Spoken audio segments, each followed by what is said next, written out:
नमस्कार, मी प्रीती. आवाज इंडिया मराठीमध्ये आपल्या सर्वांचं स्वागत आहे. तर नजर टाकूया आजच्या टॉप 20 न्यूजवर. कल्याण डोंबिवली महापालिका निवडणुकीत भाजपसाठी आनंदाची बातमी आहे. प्रभाग क्रमांक 18 मधील मागास प्रवर्ग महिला जागेसाठी रेखा राजन चौधरी आणि प्रभाग क्रमांक 26 मधील आसावरी केदार नवरे यांची बिनविरोध निवड झाल्याने दोघे विजयी ठरलेत. यामुळे भाजपला महापालिकेत पहिले यश मिळालं असून प्रदेशाध्यक्ष रवींद्र चव्हाण यांच्या प्रयत्नांना यश मिळालं आहे. महाराष्ट्रातील 29 महापालिका निवडणुकांसाठी उमेदवारी अर्ज मंगळवारी दाखल करण्यात आले. मुंबई महानगरपालिकेत भाजप आणि शिवसेना शिंदे गटाने युती करत 227 जागांपैकी 137 जागा भाजप आणि 90 जागा शिवसेनेला मिळवल्या. ठाणे, जळगाव, नागपूर यांसारख्या शहरांमध्ये दोन्ही पक्षांनी एकत्र लढण्याचा निर्णय घेतलाय. मात्र पुणे, नाशिक, छत्रपती संभाजीनगर आणि नवी मुंबईमध्ये पक्ष स्वतंत्रपणे लढणार आहेत. अनेक स्थानिक स्वराज्य संस्थांमध्ये जागा वाटपावर करार न झाल्यामुळे काही युती तुटल्याचं दिसतंय. मुंबई महापालिका निवडणुकांसाठी ठाकरे बंधूंनी 18 वर्षांनंतर युती केली. मात्र जागा वाटपाच्या निर्णयावर मुंबईतील 8 प्रभागांमध्ये दोन्ही पक्षांच्या कार्यकर्त्यांनी बंडखोरी केली आहे. शिवसेना उभाटाकडून 7 आणि मनसेकडून 1 उमेदवार अधिकृत उमेदवारांविरुद्ध रिंगणात उतरलेत. प्रभाग क्रमांक 106 मध्ये मनसेचे सत्यवान दळवी आणि प्रभाग क्रमांक 114 मध्ये शिवसेना ठाकरे गटाचे राजोल पाटील यांच्या विरुद्ध बंड केला आहे. मुंबई महापालिकेच्या निवडणुकांसाठी शिवसेना प्रभाग क्रमांक 202 मधून माजी महापौर श्रद्धा जाधव यांना पुन्हा उमेदवारी देण्यात आली आहे. या निर्णयामुळे पक्षातील काही कार्यकर्त्यांमध्ये नाराजी दिसून येते. विजय इंदलकर यांनी ही निवडणुकांसाठी तयारी केली होती आणि पक्षाकडून न्याय मिळावा अशी अपेक्षा होती. मात्र पक्षाने शेवटच्या दिवशी त्यांना फॉर्म दिला आणि शेवटी श्रद्धा जाधव यांच्याच नावावर शिक्कामोर्तब केला, ज्यामुळे काही कार्यकर्त्यांनी निषेध नोंदवला आहे. मुंबई, पुणे, ठाणे, नवी मुंबई, नाशिक, पिंपरी चिंचवड यांसारख्या महत्त्वाच्या शहरांमध्ये जोरदार प्रचार अपेक्षित आहे. काही इच्छुकांनी पक्षाकडून तिकीट न मिळाल्यामुळे थेट उमेदवारी अर्ज दाखल करून बंडखोरी केली आहे. मुंबईत ठाकरे गट आणि मनसेची युती असूनही तरीही युतीतल्या काही स्थानिक नेत्यांनी स्वतःचे अर्ज दाखल केलेत. यामुळे युती समोरील आव्हान वाढलं आहे. मनसेचे नेते आणि राज ठाकरे यांचे पुत्र अमित ठाकरे यांनी या बंडखोरांबाबत प्रतिक्रिया दिली आहे. ते म्हणाले, जे लोक आम्हाला सोडून गेले त्यांना पश्चाताप होईल. नागपुरात शिंदे गटाच्या उमेदवार योगेश गोनाडे यांना आणि त्यांची मुलगी कृतिका गोनाडेला एबी फॉर्म थेट स्मशान घाटावर सुपूर्द करण्यात आला, कारण योगेश गोनाडे यांच्या आईचे काल निधन झालं होतं. दुहेरी भावनिक परिस्थितीतही त्यांनी नामांकन अर्ज दाखल केला. ही घटना शहरात चर्चेचा विषय ठरली आहे. भाजपने पुण्यात अनेक नवीन प्रयोग करत उमेदवारी जाहीर केली आहे. विद्यमान नगरसेवकांच्या निम्म्या तिकिटांना नाकारत अनेक नव्या चेहऱ्यांना संधी दिली आहे. महिलांनी खुल्या जागांवर प्राधान्य देऊन विरोधकांमधील पुरुषांसमोर आव्हान निर्माण करण्याचा प्रयत्न केला आहे. घराणेशाहीवर ब्रेक लावत आमदार आणि खासदारांच्या नातेवाईकांना तिकीट दिलं नाही. यामुळे काहींनी नाराजी व्यक्त केली असून काहींनी इतर पक्षातून उमेदवारी घेतली आहे. पुण्यात एकूण 42 विद्यमान नगरसेवकांचं तिकीट कापण्यात आलं आहे. अधिकृत तिकीट न मिळाल्याने अनेक उमेदवारांनी अपक्ष किंवा इतर पक्षांमधून लढण्याचा निर्णय घेतलाय. सोलापूर महानगरपालिकेच्या निवडणुकीत वाद निर्माण झाला असून काँग्रेस खासदार प्रणिती शिंदे आणि शिवसेना ठाकरे गट जिल्हा प्रमुख अजय दासरी यांनी भाजपवर वेळेत अर्ज न सादर केल्याचा आरोप करत निवडणूक आयोगात तक्रार केली आहे. भाजपने या आरोपांचे खंडन केलं आहे.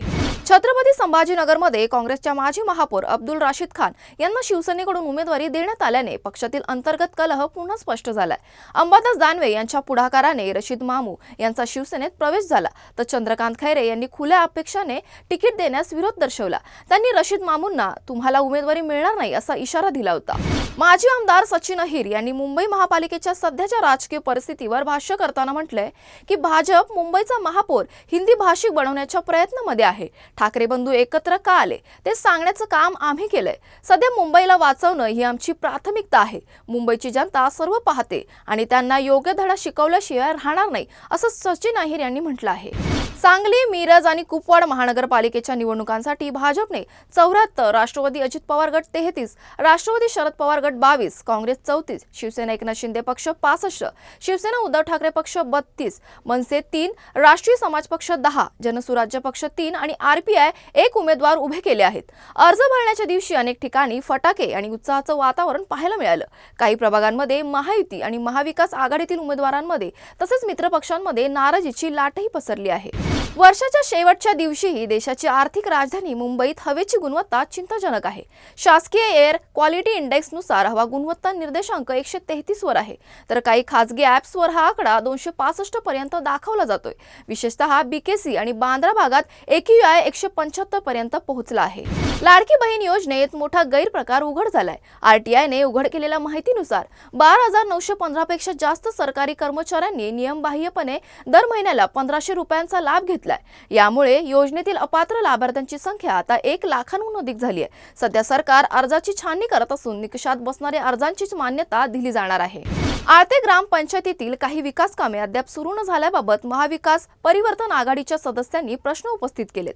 विरोधी गटनेते जावेद मुजावर यांनी सांगितलं की प्राथमिक आरोग्य केंद्रासाठी 45 लाखांचा स्मार्ट पीएचची निधी असूनही इस्टिमेट, टेंडर आणि वर्क ऑर्डर प्रक्रिया पूर्ण झाली नाही. जल जीवन मिशन अंतर्गत 1,62 लाखांचा सुधारित पाणी पुरवठा प्रकल्प आणि स्वच्छ भारत अभियानांतर्गत 92 लाखांचा सांडपाणी प्रकल्प देखील सुरू नाहीत. सदस्यांनी ग्रामस्थांना विकास कामांची माहिती देण्याची मागणी केली आणि पूर्णवेळ ग्रामसेवक नियुक्त करण्याबाबत देखील आवाहन केलं आहे. पिंपळगाव उंडा येथील ग्रामस्थ आणि ज्येष्ठ नागरिकांसाठी एक धार्मिक यात्राचं आयोजन करण्यात आलं होतं.